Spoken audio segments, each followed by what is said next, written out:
ब्रेकनंतर पुन्हा एकदा स्वागत आणि कबूतरखान्या संदर्भातल्या दोन महत्त्वाच्या घडामोडी आपण आता बघणार आहोत। कबूतरखाना बंदीच्या समर्थनासाठी आज मराठी एकीकरण समितीच्या वतीने एकीकडे आंदोलन करण्यात येत आहे आणि जैन मुनींनी दिलेल्या धमकीला मराठी एकीकरण समितीच्या वतीने उत्तर देण्यात येणार आहे। दरम्यान याआधीच मराठी एकीकरण समितीला दादर पोलिसांनी नोटीस दिलेली आहे। आंदोलनाच्या पार्श्वभूमीवर दादर परिसरातील जैन मंदिराचा मुख्य दरवाजा आज बंद ठेवण्यात आलाय। तसंच दुकानं सुद्धा दुपारी 1 वाजेपर्यंत बंद ठेवण्याचे पोलिसांनी आदेश दिले आणि याच पार्श्वभूमीवर दादरच्या कबूतरखान्यावरती पोलिसांचा कडक बंदोबस्त सध्या तैनात आहे। तर दुसरीकडे कबूतरखाना बंदी प्रकरणी आज मुंबई हायकोर्टामध्ये महत्त्वाची सुनावणी होणार आहे। महाधिवक्त्यांना भूमिका स्पष्ट करण्याचे आदेश हायकोर्टाने दिले होते। कबूतरखान्यांमुळे उद्भवणाऱ्या आरोग्याच्या समस्यांसंदर्भात उच्च न्यायालयाने तज्ज्ञ समिती नेमण्याबाबतही कोर्टाच्या सूचना आहेत। या तज्ज्ञ समितीचीही आज कोर्टात घोषणा होण्याची शक्यता आहे। कबूतरखान्यासंदर्भातील बंदी कोर्टाने कायम ठेवली आहे, त्यामुळे कोर्ट आता यापुढे नेमके काय निर्देश देणार याची उत्सुकता असेल।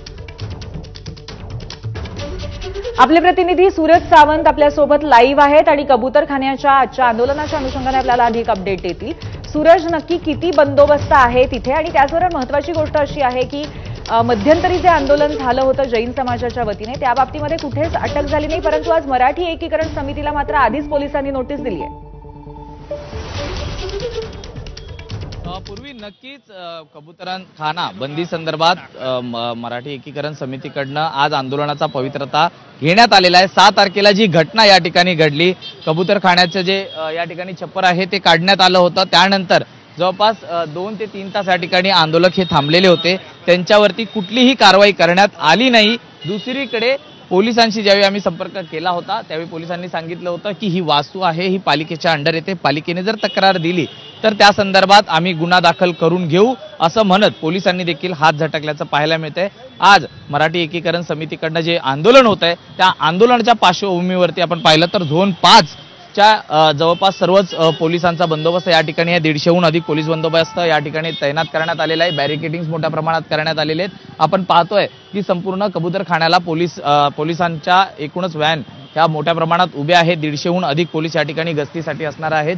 जैन मुनींनी त्या दिवशी जी वक्तव्य केलं होतं की धर्माच्या आड येणार असेल तर आम्ही शस्त्र देखील हातात घेऊ, त्यालाच कुठेतरी उत्तर हे मराठी एकीकरण समितीकडनं दिलं जात आहे। आज पोलिसांना त्या संदर्भातलं निवेदन देखील दिलं जाणार आहे। तर दुसरीकडे मुंबई उच्च न्यायालयात आज दुपारी 3 वाजता महाधिवक्त्यांना आपलं म्हणणं हे कोर्टात मांडायचं आहे आणि कोर्टात या संदर्भात समितीची घोषणा देखील केली जाईल। मात्र कोर्ट काय आज निर्णय देतं हे पाहणं देखील तितकंच महत्त्वाचं आहे। एकूणच जर आपण पाहिलं तर कोर्टाचा निर्णय महत्त्वाचा असेल आणि त्यानंतर तो पाळणं बंधनकारक सुद्धा असणार आहे। धन्यवाद आपण दिलेल्या माहितीबद्दल।